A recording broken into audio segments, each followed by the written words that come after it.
Chapter 13. The ship lurched slightly. In the outside screens, the lights around the crowd that was waving goodbye and the floor of the crater began receding. The sound pickups were full of cheering and the boom of a big gun at one of the top batteries, and the recorded and amplified music of a band playing the traditional spaceman's hymn. "It's been a long time since I heard that played in earnest," Jacquemont said. "Well, we're off to see the wizard." The lights dwindled and merged into a tiny circle in the darkness of the crater. The music died away. The cannon shots became a faint throbbing. Finally, there was silence, and only the stars above and the dark land and the starlit sea below.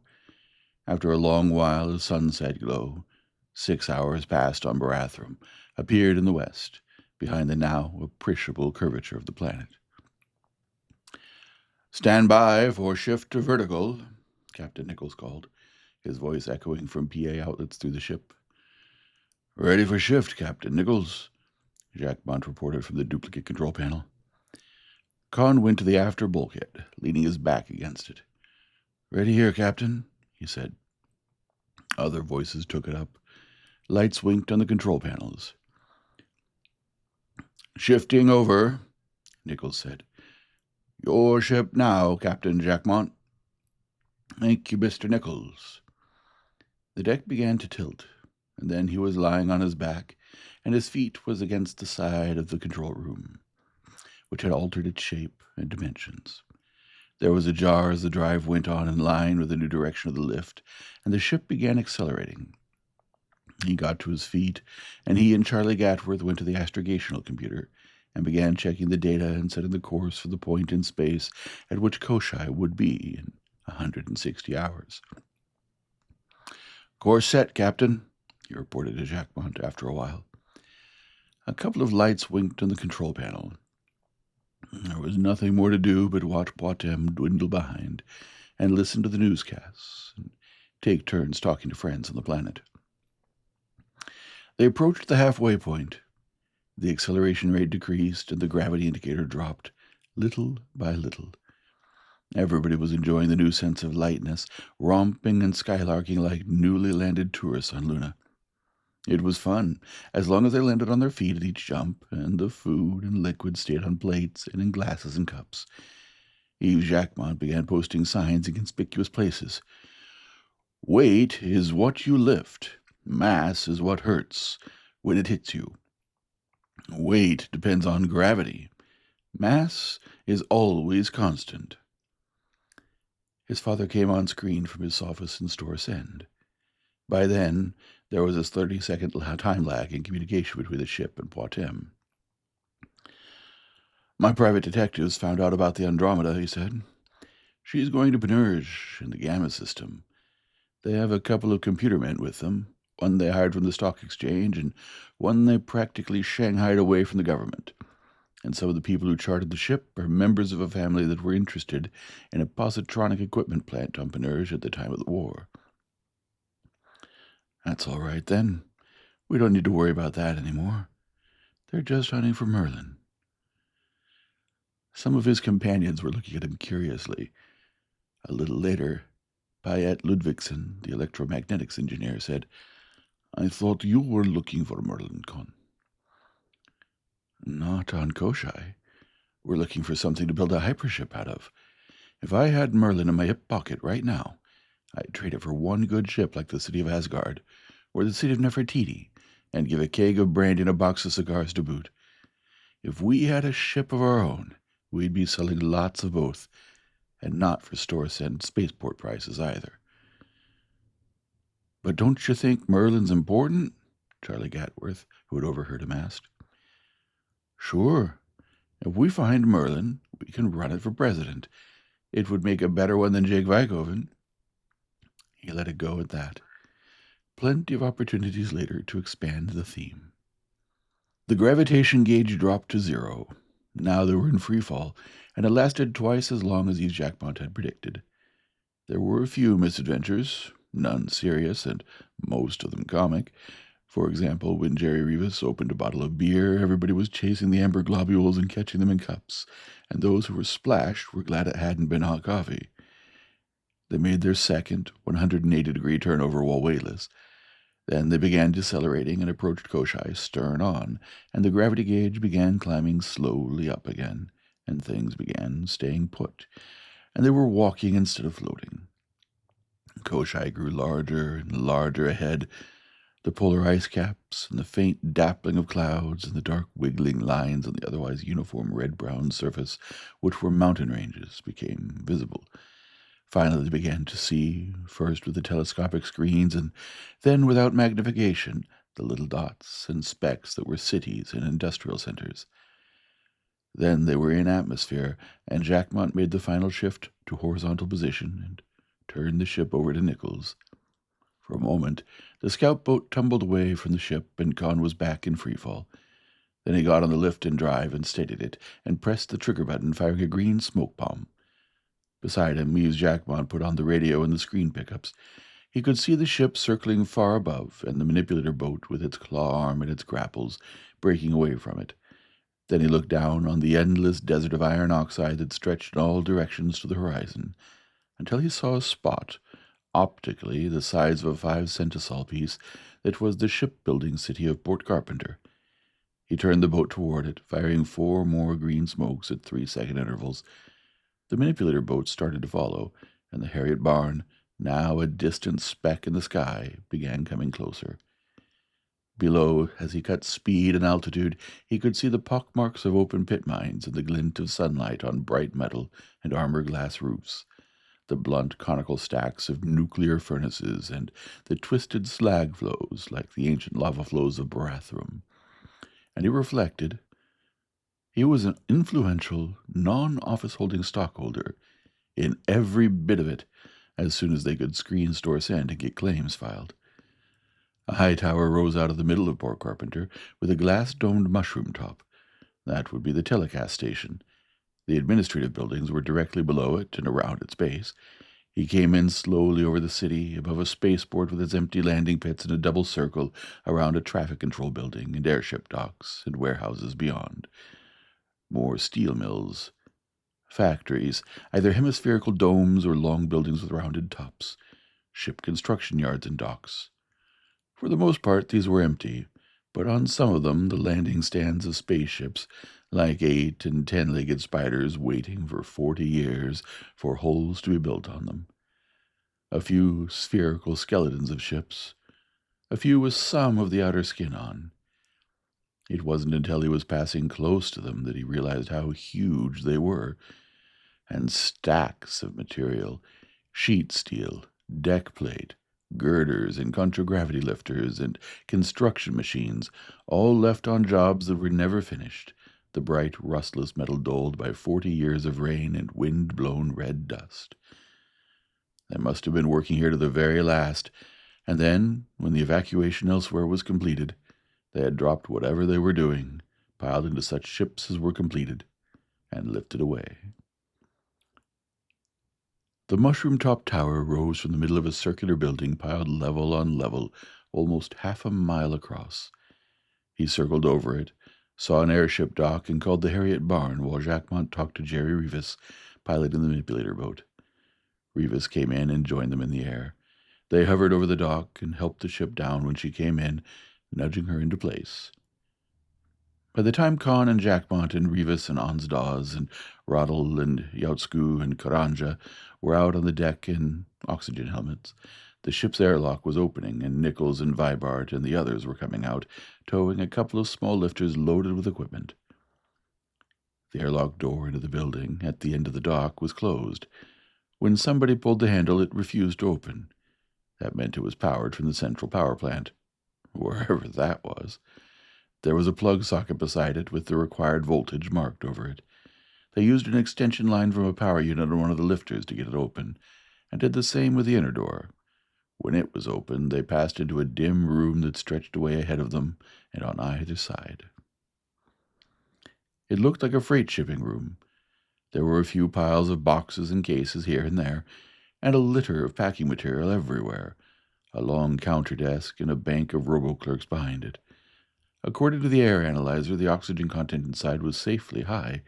They all pulled off their fishbowl helmets and slung them. Well, we can bunk inside here tonight, somebody said. It won't be so crowded here. We'll bunk here after we find the power plant and get the ventilator fans going, Jackmont said. Hans Dawes held up the cigarette he had lighted. That was all the air analyzer he needed. That looks like enough oxygen, he said. Yes, it makes its own ventilation. Convection, Jackmont said. But you go to sleep in here and you'll smother in a big puddle of your own exhaled CO2. Just watch what the smoke from that cigarette's doing. The smoke was hanging motionless, a few inches from the hot ash on the end of the cigarette. We'll have to find the power plant then, Matsui, the power engineer, said. Down at the bottom and in the middle, I suppose, and anybody's guess how deep this place goes. We'll find plans of the building, Jerry Rivers said. Any big dig I've ever been on, you could always find plans. The troubleshooters always had them. Security officer, maintenance engineer. There were inside-use vehicles in the big room. They loaded what they had with them onto a couple of freight skids and piled on, starting down a passage toward the center of the building. The passageways were well marked, with direction signs, and they found the administrative area at the top and center around the base of the telecast tower. The security offices from which police, military guard, fire protection, and other emergency services were handled had a fine set of plans and maps, not only for the building itself, but for everything else in Port Carpenter. The power plant, as Matsui had surmised, was at the very bottom, directly below. The only trouble, after they found it, was that it was completely dead. The reactors wouldn't react, and the converters wouldn't convert, and no matter how many switches they shoved in, there was no power output. The inside telemetered equipment, of course, was self-powered. Some of them were dead, too, but from those which still worked, Mohammed Matsui got a uniformly disheartening story. You know what happened? He said. When this gang bugged out back in 854, they left the power on. Now the conversion mass is all gone and the plutonium's all spent. We'll have to find more plutonium and tear this whole thing down and refuel it and repack the mass conversion chambers, provided nothing's eaten holes in itself after the mass inside was all converted. How long will it take? Conn asked. If we can find plutonium, and if we can find robots to do the work inside, and if there's been no structural damage, and if we keep at it, a couple of days. All right, let's get at it. I don't know where we'll find shipyards like these anywhere else, and if we do, things will probably be as bad there. We came here to fix things up and start them, didn't we? End of Chapter 13. Chapter 14. It didn't take as long as Mohammed Matsui expected. They found the Fissionables magazine, and in it plenty of plutonium, each subcritical slug in a 500-pound collapsium canister. There were repair robots, and they only had to replace the cartridges in the power units of 3 of them. They sent them inside the collapsium-shielded death-to-people area, transmitter robots to relay what the others picked up through receptors wire, connected with the outside, foreman robots, globes a yard in diameter covered with horns and spikes like old-fashioned ocean navy mines, worker robots in a variety of shapes, but mostly looking like mini-clawed crabs. Neither the converter nor the reactor had sustained any damage while the fissionables were burning out, so the robots began tearing out reactor elements and removing plutonium slugs no longer capable of sustaining chain reaction, but still dangerously radioactive. Nuclear reactors had become simpler and easier to service since the first day of the year 0, when Enrico Fermi put the first one into operation, but the principles remained the same. Work was less backbreaking and muscle straining, but it called for intense concentration on screens and meters and buttons that was no less exhausting. The air around them began to grow foul. Finally, the air analyzer squawked and flashed red lights to signal that the oxygen had dropped below the safety margin. They had no mobile fan equipment or time to hunt any. They put on their fishbowl helmets and went back to work. After 12 hours with a few short breaks, they had the reactors going. Jerry Rivas and a couple of others took a heavy-duty lifter and went looking for conversion mass. They brought back a couple of tons of scrap iron and fed it to the converters. A few seconds after it was in, the pilot lights began coming on all over the control panels.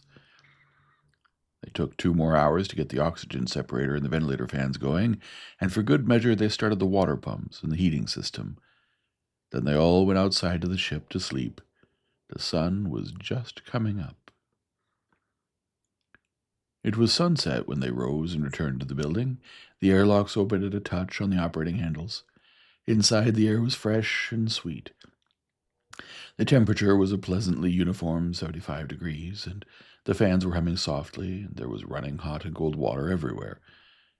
Jerry Revis, Hans Dawes, and the 3 tramp freighter forecastle hands took lifters and the equipment and went off foraging. The rest of them went to the communications center to get the telecast station, the radio beacon, and the inside screen system into operation. There were a good many things that had to be turned on manually, and more things that had been left on 40 years ago and now had to be repowered or replaced. They worked at it most of the night. Before morning, almost everything was working, and they were sending a signal across 28 million miles to Store Ascend on Poictesme. It was late evening, Store Ascend time, but Rodney Maxwell, who must have been camping beside his own screen, came on at once, which is to say 5.5 minutes later. "Well, I see you got in somewhere. Where are you? And how is everything?" Then he picked up a cigar out of an ashtray in front of him and lit it, waiting. "Poor Carpenter. We're in the main administration building," Conn told him. He talked for a while about what they had found and done since their arrival. "Have you an extra view screen fitted for recording?" he asked. 5.5 minutes later, his father nodded. "Yes, right here." He leaned forward and away from the communication screen in front of him. "I have it on." He gave the wavelength combination. "Ready to receive." "This is about all we have now. Views we took coming in from the ship and the scout boat." He started transmitting them. "We haven't sent in any claims yet. I wasn't sure whether I should make them for Alpha Interplanetary or Litchfield Exploration and Salvage." "Don't bother sending in anything to the claims office," his father said. "Send anything you want to claim in here to me, and I'll have Sturber, Flynn, and Chen Wong file them. They'll be made for a new company we're organizing." "What? Another one?" His father nodded, grinning. "Koshai Exploitation and Development. We've made application already. We can't claim exclusive rights to the whole planet like the old interstellar exploration companies did before the war. But since you're the only people on the planet, we can come pretty close to it by detail." He was looking to one side at the other screen. "Great goo, Conn. This place of yours altogether beats everything I ever dug, Force Command and Barathrum Spaceport included. How big would you say it is? More than 10 miles in radius?" "About 5 or 6, 10 or 12 miles across." "That's all right, then. We'll just claim the building you're in now in the usual 10-mile radius, the same as at Force Command. We'll claim the place as soon as the company's chartered. In the meantime, send in everything else you can get views of." They set up a regular radio and screen watch after that. Charlie Gatworth and Piet Ludvigsen, both of whom were studying astrogation in hopes of qualifying as space officers after they had a real spaceship, elected themselves to that duty. It gave them plenty of time for study. Jerry Revis and Hans Dawes, with whomever they could find to help them, were making a systematic search. They looked first of all for foodstuffs, and found enough in the storerooms of 3 restaurants on the executive level to feed their own party in gourmet style for a year, and enough in the main storerooms to provision an army. They even found refrigerators and freeze bins full of meat and vegetables, still fresh after 40 years. That surprised everybody, for the power units had gone dead long ago. Then it was noticed that they were covered with collapsium. Anything that would stop cosmic rays was 100% efficient as a heat insulator. Coming in, the first day, Conn had seen an almost completed hypership bulking above the domes and roofs of Port Carpenter in the distance. He saw it again on screen from a pickup atop the central tower. As soon as the party was comfortably settled in the executive apartments on the upper levels, he and Yves Jackmont and Mac Vibart and Shulk Retief, the construction engineer, found an aircar in one of the hangars and went to have a closer look at her. She had all her collapsium on, except for a 100-foot circle at the top and a number of rectangular openings around the sides. Yves Jackmont said that would be where the airlocks would go. They always put them on last. But don't be surprised at anything you find or don't find inside. As soon as the skeleton's up, they put the armor on, and then build the rest of the ship from out the middle. It might be slower getting material in through the airlock openings, but it holds things together while they're working. They put on the car's lights, lifted to the top, and let down through the upper opening. It was like entering a huge, globular spider's web, globe within globe of interlaced girders and struts and braces, extending from the center to the outer shell. Even the spider was home, a 300-foot ball of collapsium looking tiny at the very middle. "Why, this isn't a ship," Vibart cried in disgust.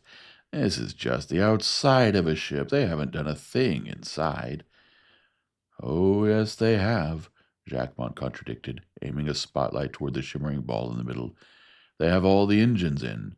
Abbott, lift and drive, Dillingham hyperdrives, pseudograv, power reactors, converters, everything. They wouldn't have put on the shielding if they hadn't. They did that as soon as they had the outside armor on." "Wonder why they didn't finish her if they got that far," Retief said. "They didn't need her. They'd had it. They wanted to go home."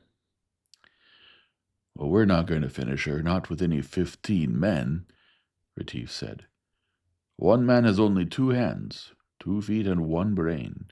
He can only handle so much robo-equipment at a time." "I never expected we'd build a ship ourselves," Conn said. "We came to look the place over and get a few claims staked. When we've done that, we'll go back and get a real gang together." "I don't know where you'll find them," Jacquemont commented. "We'll need a couple of hundred, and they ought to all be graduate engineers. We can't do this job with farm tramps." "You made some good shipyard men out of farm tramps on Barathrum." "And what will you do for the supervisors?" "You're one. General Superintendent. Mac, you and Shock are a couple of others. You just keep a day ahead of your men in learning the job, and you'll do all right." Vibart turned to Jacquemont. "You know Eves. He'll do it," he said. "He doesn't know how impossible this is, and when we try to tell him, he won't believe us. You can't stop a guy like that." "All right, Conn. Deal me in." "I won't let anybody be crazier than I am," Jacquemont declared, and then looked around the vastness of the empty ship with its lacework of steel. "All you need is about 10 million square feet of decks and bulkheads, an air and water system, hydroponic tanks and carniculture vats, astrogation and robopilot equipment, about which I know very little, a hyperspace pilot system, about which I know nothing at all. Conn, why don't you just build a new Merlin? It would be simpler." "I don't want a new Merlin. I'm not even interested in the original Merlin. This is what I want right here." He told his father by screen about the ship. "I believe we can finish her, but not with the gang that's here. We'll need a couple of hundred men. Now with the supplies we found, we can stay here indefinitely. Should we do more exploring and claim some more of these places, or should we come home right away and start recruiting, and then come back with a large party, start work on the ship and explore and make further claims as we have time?" he asked. "Better come back just as soon as possible. Just explore Port Carpenter, find out what's going to be needed to finish the ship and what facilities you have to produce it, and get things cleaned up a little so that you can start work as soon as you have people to do it. I'm organizing another company. Don't laugh now. I've only started promotioneering, which I think we will call Tri-System and Interstellar Space Lines. Get me all the views you can of the ship herself and of the steel mills and that sort of thing that will produce material for finishing her. I want to use them in promotion. By the way, has she a name?" "Only a shipyard construction number." "Then suppose you call her Ouroboros, after Genji Gardner's old ship, the one that discovered the Tri-System." "Ouroboros 2. That's fine. Will do." "Good. I'll have Sturber, Flynn, and Chen Wang make application for a charter right away. We'll have to make Alpha Interplanetary one of the stockholding companies, and also Koshai Exploitation and Development, and, of course, Litchfield Exploration and Salvage." It was a pity there really wasn't a Merlin. If this kept on, nothing else would be able to figure out who owned how much stock in what. They found the on-the-job engineering office for the ship in a small dome half a mile from the construction dock. Yves Jacquemont and Mac Vibart and Jacques Retieff moved in and buried themselves to the ears in specifications and blueprints. The others formed into parties of 3 or 4 and began looking about production facilities for material. There was a steel mill a mile from the construction site. It was almost fully robotic. Iron ore went in at one end, and finished sheet steel and girders and deck plates came out at the other, and a dozen men could handle the whole thing. There was a collapsium plant. There were machine shops and forging shops. Every time they finished inspecting one, Yves Jacquemont would have a list of half a dozen more plants that he wanted found and examined yesterday morning at the latest. Some of them were in a frightful mess.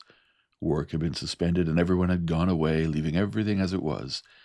Some were in perfect order, ready to go into operation again as soon as power was put on. It had depended apparently upon the personal character of whoever had been in charge in the end. The nuclear electric power unit plant was in the latter class. The man in charge of it evidently hadn't believed in leaving messes behind, even if he didn't expect to come back. It was built in the shape of a T. One side of the cross-stroke contained the cartridge case plant, where presses formed sheet steel cylinders, some as small as a round of pistol ammunition, and some the size of 10-gallon kegs. They moved toward the center on a production line, finally reaching a matter collapser where they were plated with collapsium. From the other side, radioactive isotopes, mostly reactor waste, came in through evacuated and collapsium-shielded chambers, were sorted, and finally, where the cross-arm of the T joined the downstroke, packed in the collapsium cases. The production line continued at right angles down the long building in which the apparatus which converted nuclear energy to electric current was assembled and packed. At the end, the finished power cartridges came off, the big ones for heavy machines and tiny ones for things like hand tools and pocket lighters and razors. There were stacks of them in all sizes, loaded on skids and ready to move out. Except for the minute and unavoidable leakage of current, they were as good as the day they were assembled and would be for another century. Like almost everything else, the power cartridge plant was airtight and had its own oxygen generator. The air analyzer reported the oxygen insufficient to support life. That was understandable. There were a lot of furnaces which had evidently been hot when the power was cut off. They had burned up the oxygen before cooling. They put on their oxygen equipment when they got out to the car. "I'll go back and have a look at the power plant," Matsui said. "If it's like the rest of this place, it'll be ready to go as soon as the reactors are started. I wish everybody here had left things like this." "Well, we'll have to check everything to make sure nothing was left on when the main power was cut," Conn said. "Don't do anything back there till we give you the go-ahead." Matsui nodded and set off on foot along the broad aisle in the middle.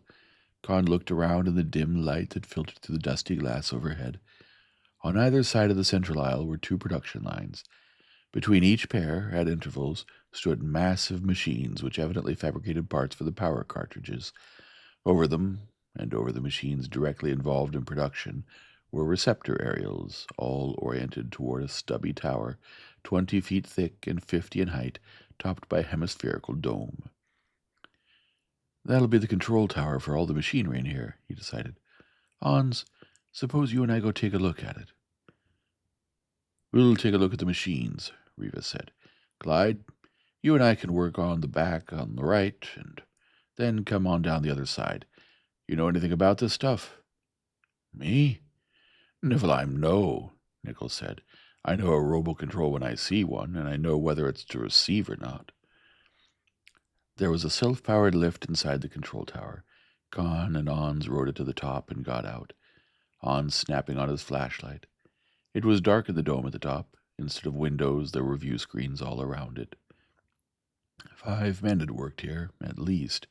There were 4 chairs at 4 intricate control panels, one for each of the 4 production lines, and a 5th chair in front of a number of communication screens. There was a heavy-duty power unit, turned off. Conn threw the switch. Lights came on inside, and the outside view screens lit. They were examining the control panels when Conn's belt radio buzzed. He plugged it in on his helmet. It was Mohammed Matsui. There's one big power plant back here, the engineer said. Right in the middle. It only powers what's in front of it. There must be another one in either wing for the isotope plant and the cartridge case plant. I'll go look at 'em. But the power's been cut off from the machines in the main building. There's 4 big switches, one for each production line. He was interrupted by a shout, almost a shriek from somewhere. It sounded like Jerry Rivas. A moment later, Rivas was clamoring, "Conn, what did you turn on? Turn it off right away." Hans jumped to the switch, pulling it with one hand and getting on his flashlight with the other. The lights went out, and the screens went dark. "It's off." "The dickens it is," Rivas disputed. "There are a couple of big supervisor robots circling around and a flock of workers." At the same time, Clyde Nichols began cursing. Or maybe he was praying. It was hard to be certain. "But we pulled the switch. It was only the lights and view screens in here anyhow." "It didn't do any good. Pull another one."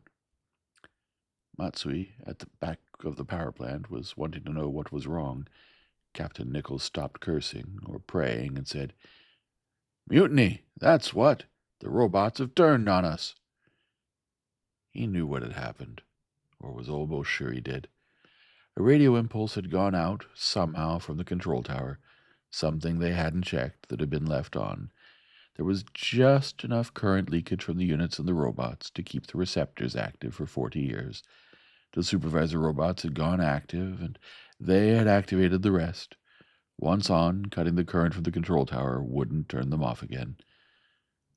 "Put the switch in again, Hans. The damage is done, and you won't make it any worse." When the screens came on, he looked around from one to another. The 2 supervisors, big ovoid things like the small round ones they had used in repairing the power reactors the first day, were circling aimlessly near the roof, one clockwise and the other counterclockwise, and dodging obstructions and getting politely out of each other's way. At lower altitude, a dozen assorted worker robots were moving about, and more were emerging from cells at the end of the building. Sweepers with rotary brooms and rakes, crab-like, all-purpose handling robots, a couple of vacuum-cleaning robots, each with a flexible funnel-tipped proboscis and a bulging dust sack. One tiling, a sort of special job designed to get into otherwise inaccessible places, had a 20-foot mini-jointed claw-tipped arm in front. It passed by and slightly over the tower, saw Clyde Nichols, and swooped toward him. With a howl, Nichols dived under one of the large machines between 2 production lines. A pistol went off a couple of times. That would be Jerry Rivas. Nobody else bothered with a gun on Koshai, but he carried one as some people carry umbrellas, whether he expected to need it or not, and because he would feel lost without it. That he took in at one glance. Then he was looking at the control panels. The switches and buttons were all marked for machine control in different steps of power unit production. That was all for the big stuff, powered centrally. There weren't any controls for lifters or conveyors or other mobile equipment. Evidently they were handled out in the shop, for mobile control vehicles. He did find, on the communication screen panel, a lot of things that had been left on. He snapped them off, one after another, snapping them on when the screen went dark. There were 15 or 20 robots, some rather large in the air or moving on the floor by now. "We can't do anything here," he told Hans. "These are the shop cleaning robots. They were the last things used here when the place closed down, and the 2 supervisors were probably controlled from a vehicle. And it's anybody's guess where that is now. When you threw that switch, it sent out an impulse that activated them. They're running their instruction tapes and putting the others through all their tricks." 3 more shots went off. Jerry Rivas was shouting, "Hey, what do you know? I killed one of the buggers." There were any number of ways in which a work robot could be shot out of commission with a pistol. All of them would be by the purest of pure luck. The next time we go into a place like this, Conn thought, we take a couple of bazookas along. "Turn everything off and let's go. See what we can do outside." Hans put on his flashlight and pulled the switch. They got into the lift and rode down, going outside.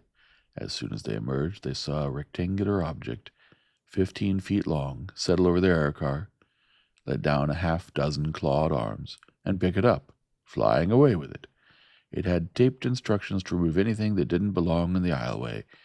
It probably asked the supervisor about the air car, and the supervisor didn't return an inhibitory signal, so it went ahead. Conn and Ons both shouted at it, knowing perfectly well that shouting was futile. Then they were running for their lives with one of the crab-like all-purpose jobs after them. They dived under the slightly raised bed of a long belt conveyor and crawled. Jerry Rivas fired another shot somewhere. The robots themselves were having troubles. They had done all the work they were supposed to do. Now the supervisors were insisting that they do it over again. Uncomplainingly, they swept and raked and vacuum cleaned where they had vacuum cleaned and raked and swept 40 years ago. The scrap pickers, having picked all the scrap, were going over the same places and finding nothing, and then getting deflected and gathering a lot of things not definable as scrap, and then circling around, darting away from one another in obedience to their radar-operated evasion systems, and trying to get to the outside scrap pile, and finding that the doors wouldn't open because the door openers weren't turned on, and finally dumping what they were carrying when the supervisors gave them no instructions. One of them seemed to have dumped something close to where Clyde Nichols was hiding. If his language had been a little stronger, it would have burned out Conn's radio. Their own immediate vicinity being, for the moment, clear flying robots, Conn and Ons rolled from under the conveyor and legged it between the two production lines. Immediately, 3 of the crab-like all-purpose handling robots saw them, if that was the word for it, and came dashing for them, followed by a thing that was mostly dump-lifter. It was banging its bin lid up and down angrily. About 50 yards ahead, Jerry Rivas stepped from behind a machine and fired. One of the handling robots flashed green from underneath, went off contragravity, and came down with a crash. Immediately, like wolves on a wounded companion, the other 2 pounced upon it, dragging and pulling against each other. That was a hunk of junk. Their orders were to remove it. The mobile trash bin went zooming up to the ceiling, reversed within 20 feet of it, and came circling back to the ground, to go zooming up again. It had gone crazy, literally. It had been getting too many contradictory orders from its supervisor, and its circuits were overloaded and its relays jammed. Rats in mazes and human-type people in financial difficulties go psychotic in very much the same way. The 2 surviving all-purpose robots were also headed for a padded repair shop. They had come close enough to each other to activate their anti-collision safeties. Immediately, they flew apart. Then their order to pick up that big piece of junk took over, and they started forward again, to be bounced apart as soon as they were within 5 feet of one another. If left alone, their power units would run down in a year or so. Until then, they would keep on trying. Soulless intelligences indeed. Then it occurred to him that for the past however long it had been, he hadn't heard from Mohammed Matsui. He jiggled his radio. "Ham, where are you? Are you still alive?" "I'm back at the power plant," Matsui said exasperatedly. "There's a big thing circling around here. Every time I stick my head out, he makes a dive at me. I didn't know robots would attack people." "They don't. He just thinks there's some more trash he's been told to gather up." Matsui was indignant. Conn laughed. "On the level, Ham. He has photoelectric vision and a picture of what that aisle is supposed to look like. When you get out in it, he knows you don't belong there and tries to grab you. Hey, there's a lot of junk in here, and a couple of baskets at the converter. Say I chuck one out to him. What would he do? Grab it and take it away, like he's taped to do? Okay, wait a minute. They couldn't see the archway to the power plant, or even the robot that had Matsui pinned up, but after a few minutes they saw it soaring away, clutching a big wire basket full of broken boxes and other rubbish. It headed for the mutually repelling swarm of robots around the door that wouldn't open for them. Conn and Ons and Jerry ran toward the rear, joined by Clyde Nichols, who popped up from behind a pile of spools of electric wire. They made it just before the coffin-shaped thing that had carried off the air car came over to investigate. "You want to be careful back there," Matsui told them, as they started toward the temporary safety of the power plant. "All the reactor repair robots are there. Don't get them on the warpath next." Of course, there were always repair robots at a power plant to go into places no human could enter and live. Behind the collapsium shielding, they wouldn't have been activated. Let's have a look at them. What kind? Standard reactor servicers, the same we used at the administration center. Matsui opened the door, and they went into the power plant. Conn and Matsui put on the service power and activated the two supervisors. They, in turn, activated their workers. It was tricky work getting them all outside the collapsium old power plant area. Each worker had to be passed through by the supervisor inside, under Matsui's control. Because of the close quarters at which they worked inside the reactor and the converter, they weren't fitted with anti-collision repulsors, and working under close human supervision, they all had audiovisual pickups. It took some time to get adequate screens set up outside the collapsium. Finally, they were ready. Their two supervisors went up to the ceiling, one controlled by Conn and the other by Matsui. The larger, egg-shaped shop labor supervisors were still moving in irregular orbits. Those of the workers still able to receive commands were trying to obey them, and the rest were jammed in a swarm at the other end. First one, and then the other of the labor boss robots were captured. They were by now at the end of what might, loosely, be called their wits. They weren't used to operating without orders, and had been sending out commands largely at random. Now they came to a stop, and then began moving in tight, guided circles. One by one, the worker robots, still able to heed them, were brought to ground and turned off. That left a swarm at the door. The worker robots, under direct control of the power plant supervisors, went after them, grappling them and hauling them down to where Ons and Jerry Rivas and Captain Nichols could turn them off manually. The air car was a hopeless wreck, but its radio was still functioning. Conn called Charlie Gatworth, who called a gang under Gomez, working not far away. They came with another car. It took all the next day for a gang of 6 of them to get the place straightened up. Neither Conn nor Gomez, who was a roboticist himself, would trust any of the workers or the two supervisors. Their experiences out of control had rendered them unreliable. They took out their power units and left them to be torn down and repaired later. Other robots were brought in to replace them. When they were through, the power unit cartridge plant was ready for operation. Jerry Rivas wanted to start production immediately. "We'll have to go back to Poictesme pretty soon," he said. "We don't want to go back empty. Well, I know that no matter what we dug up and what we could sell or couldn't sell, there's always a market for power unit cartridges, electric light units, household appliance units, air car and airboat units, any size at all. We run that plant at full capacity for a few days, and we can load the Harriet barn full. I'll bet the whole cargo will be sold in a week after we get in." End of Chapter 14. Chapter 15.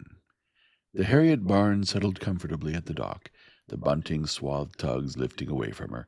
They had the outside sound pickups turned as low as possible, and still the noise was deafening. The spaceport was jammed, people on the ground and contragravity vehicles swarming above, with police cars vainly trying to keep them in order. All the bands and store sends seemed to have been combined. They were playing the planetary hymn. "Genji Gartner's body lies a-mouldering in the tomb, but his soul goes marching on."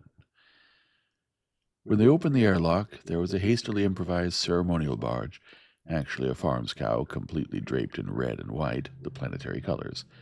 They all stopped, briefly, as they came out, to enjoy the novelty of outdoor air which could actually be breathed.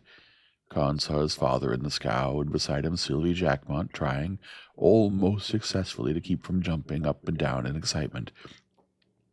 Morgan Gatworth to meet his son, and Lester Dawes to meet his, Kurt Fozzie, Dolph Kelton, Colonel Zaref, Tom Brangwyn. He didn't see his mother or his sister.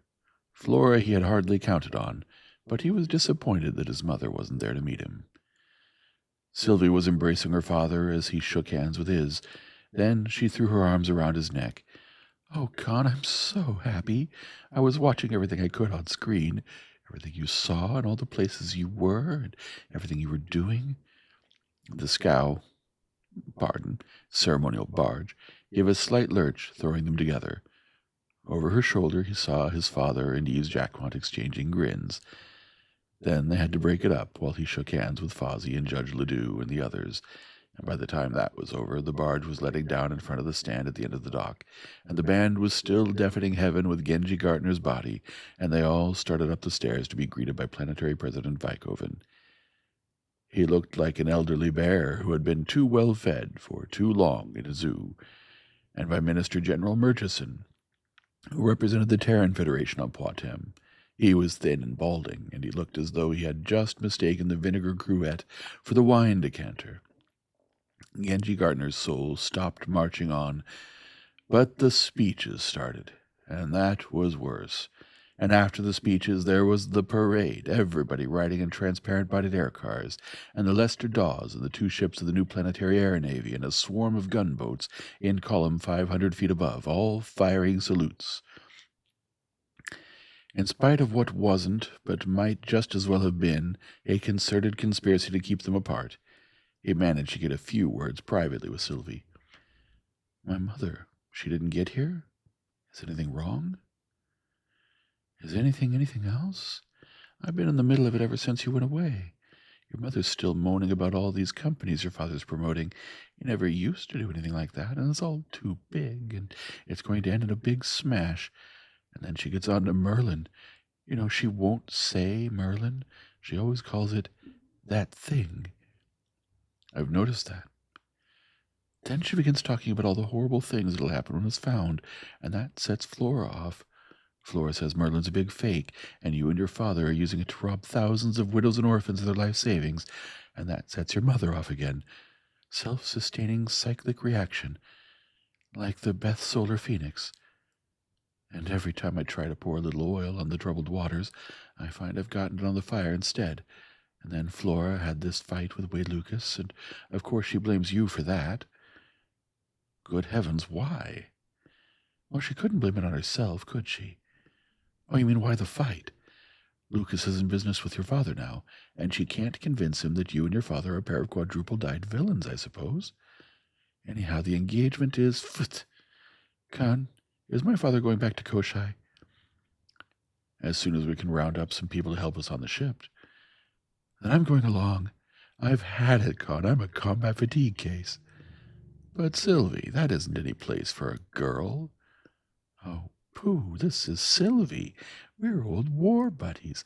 We soldiered together on Barathrum, remember? Well, you'd be the only girl, and that's what you think.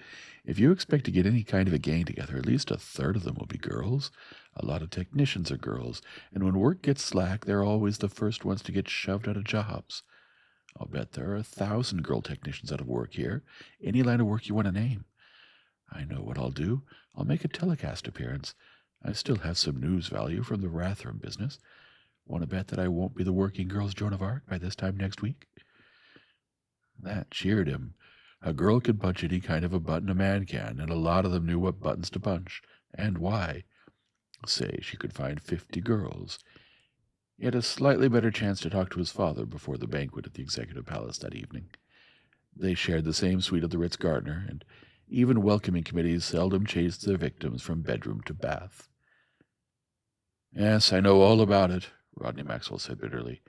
I was home a couple of weeks ago. Flora simply will not speak to me, and your mother begged me in tears to quit everything we're doing here. I tried to give her some idea of what would happen if I dropped this, even supposing I could. She wouldn't listen to me. He finished putting the studs in his shirt. You still think this is worth what it's costing us? You saw the views we sent back. There's work on Koshai for 1 million people at least. Why, even these 2 makeshift ships they're putting together here at Store Send are giving work, one way or another, to almost 1,000. Think what things will be like a year from now if this keeps on. Rodney Maxwell gave a wry laugh. Didn't know I had a real Simon Pure altruist for a son. Partner, when you call me that, smile. I am smiling, with some slight difficulty. He didn't think well of the banquet. Back in Litchfield, Senta would have fired half her human help and taken a sledgehammer to a robo-chef for a meal like that. Even his father's camp cook would have been ashamed of it. And there were more speeches. President Vykoven managed to get a hold of him, and Yves Jacquemont afterward, and steered them into his private study. Have you any real reason for thinking that Merlin might be on Koshai? The planetary president asked. Great goo, no. We weren't looking for Merlin, Mr. President. We were looking for a hypership. We have one, too, calling her Ouroboros II, 2,500-footer. We expect to have her to space in a few months. I surely don't need to tell you that that will do toward restoring planetary prosperity. No, of course not. A hypership of our own. He looked from one to the other of them. But I understood, that is, Mr. Kurt Fawsey was saying. Mr. Fawsey is looking for Merlin here on Poictesme. If anybody finds it, that's where it'll be found. I'm interested in getting business started again. If Merlin is found, it would help, of course. He shrugged. Don't look at me, Jacquemont said. Mr. Maxwell, both of them, father and son, want some spaceships. They hired me to help build them. That's all I have in it. Then he relit the cigar the president had given him and leaned back in his chair, staring at the stuffed alcisoid head with the 7-foot horn spread above the fireplace. Conn described the interview to his father after they were back at the hotel. I hope you convinced him. You know, he's afraid of Merlin. A lot of people have been saying that if Merlin's found, it should be used to determine government policy. A few extremists are beginning to say that Merlin ought to be the government, and Jake Vykovic and his cronies ought to be dumped into the handiest mass energy converter, preferably. You know, if anybody found Merlin and started an audit in the planetary treasury, Jake Vykovic would be the one who'd be wanting a hypership. Tom Brangwyn ran him down the next morning in the dining room. Conn, I wish you'd come along with me, he said. Some of us are up in Kurt's suite. We'd all like to talk to you. Somehow he was acting as though we were making an arrest. That might have been nothing but professional habit. Conn went up to Fawsey's suite and found Fawsey and Judge Ledoux and Dolph Kelton and close to a dozen others there. I'm glad you could come, Conn, the judge greeted him. Now that the defendant had arrived, the trial could begin. I wish your father could have gotten here. I asked him to come, but he had a prior engagement, a meeting with some of the financial people here about some companies interested in... That's right. Tri-system and interstellar space lines. Interstellar? Kurt Fawsey almost howled. Great goo. Now it isn't enough to go out to Koshai. He wants to go clear out of the Tri-system. That's what we wanted to talk to you about, all this nonsense you and your father are in. Merlin's right here on Poictesme. It's right at Force Command, and if your father hadn't robbed us of all our best men, like Jerry Rivas and Hans Dawes, we'd have found it by now. I don't think you and your father care a hoot if we ever find Merlin or not. Kurt, that's a dreadful thing to say, Dolph Kelton objected in a shocked voice. It's a dreadful thing to have to say, Fawsey replied. But you tell me what Conn Maxwell or Rodney Maxwell are doing to help find it. Who showed you where Force Command was?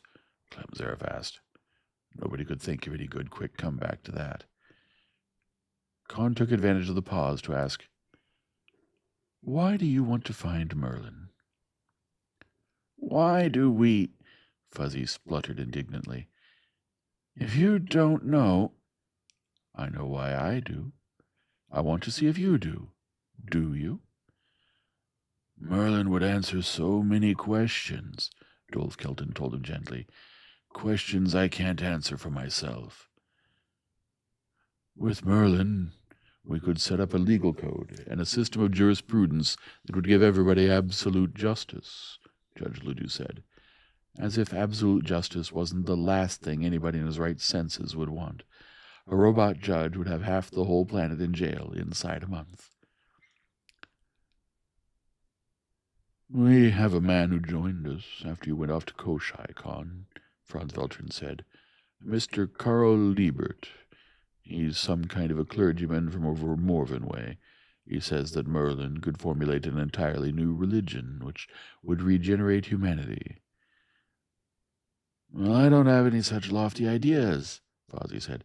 I just want Merlin to show us how to get some prosperity here, bring things back to what they were before Poictesme went broke. And that's what Father and I are trying to do. You're going into the woods with a book on how to chop down a tree and no axe.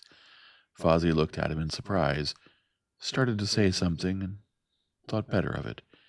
If we want prosperity, we need tools. Our problem is loss of markets.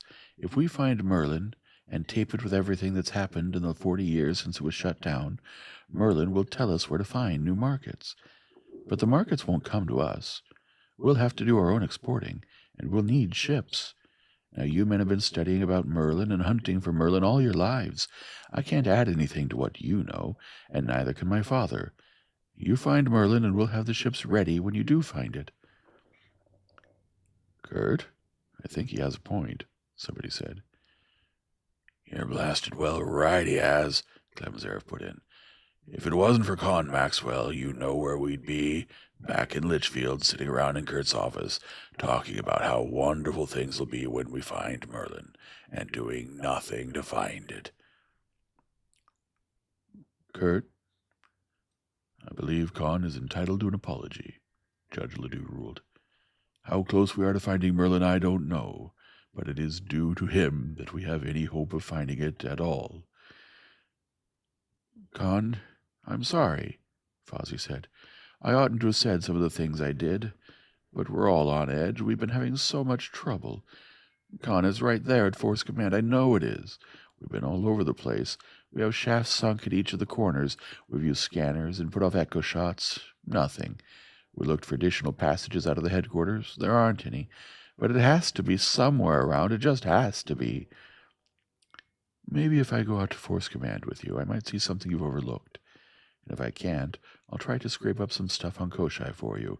Deep vein scanners, that sort of thing. From the mines. They took the Lester Dawes out at a little past noon and turned south and east. Everybody aboard was happy, except Conn Maxwell. He was thinking of the years and years ahead of these trusting, hopeful old men. Each year the grave of another expectation. 200 miles from Force Command, the Goblin met them, her sides still spalled and dented from the hits she had taken in Barathrum Spaceport. When they came in sight of it, the mesa top was deserted.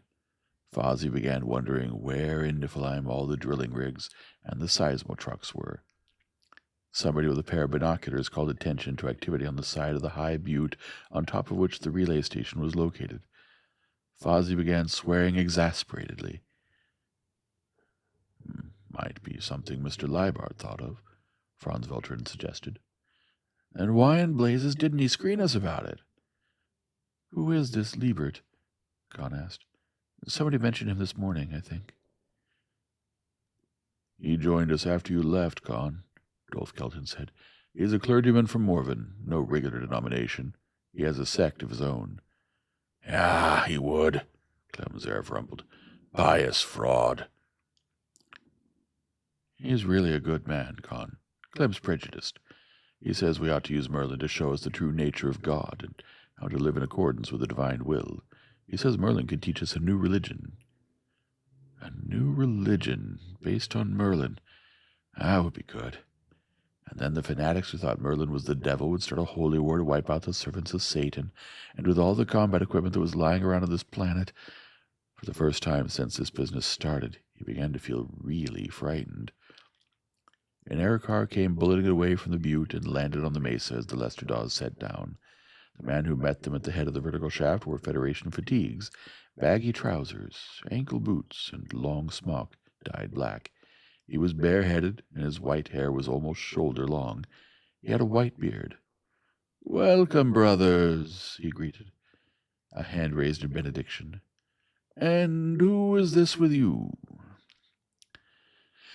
His voice was high and quavery, not a good pulpit voice, Conn thought. Kurt Fozzie introduced Conn, and Liebert grasped his hand with a grip that was considerably stronger than his voice. "Bless you, young man. It is to you alone that we owe our thanks that we are about to find the great computer.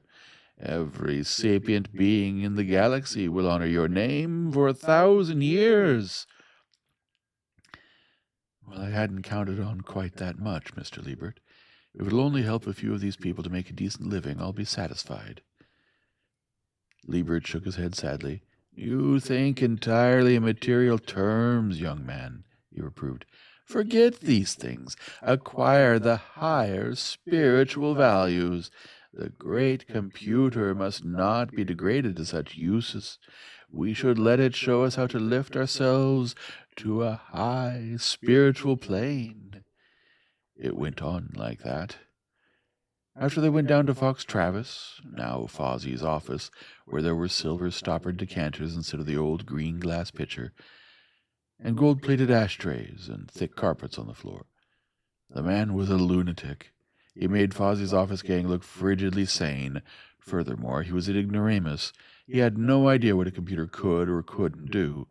Anybody who could build a computer of the sort he thought Merlin was wouldn't need it. He would be God. As he talked, Conn began to be nagged by an odd sense of recognition. He'd seen this Carl Liebert before, somewhere, and somehow he was sure that the long white hair and the untrimmed beard weren't part of the picture. That puzzled him. He doubted if he'd have remembered Liebert from 6 years ago, almost 7 now, though a lot of itinerant evangelists showed up in Litchfield. That might have been it. I tell you, the great computer is there, in the heart of the butte, Liebert was insisting now. It has been revealed to me in a dream. It is completely buried. After it was made, no human touched it. The men who were here and used it in the war communicated with it only by radio. That could be so. There were fully robotic computers, intended for use in places where no human could go and live. There was a big one on Niflheim, armored against the fluorine atmosphere and the hydrofluoric acid rains. But there was no point in that here. The things were enormously complicated, and military engineering of any sort emphasized simplicity. Was he beginning to believe this Balderdash himself? Clemseller fell in with him as they were going to dinner. Revealed in a dream, the old rebel snorted. One thing you can always get away with lying about is what you dream. You think he's lying? I think he's just crazy. That's what he wants you to think. Look, Conn, he knows Merlin is here. He's trying to keep us from it. That's why he shifted all that equipment over on the butte. He's working for Sam Murchison. I thought your theory was that the Federation had lost Merlin. It was, at first. It doesn't look that way to me now. It's right here at Force Command, somewhere. They don't want it to be found, and they're going to do everything they can to stop us. I oughtn't to have left this fellow Liebert here alone. Well, I won't do that again. Get Tom Brangwyn to help me. End of chapter 15.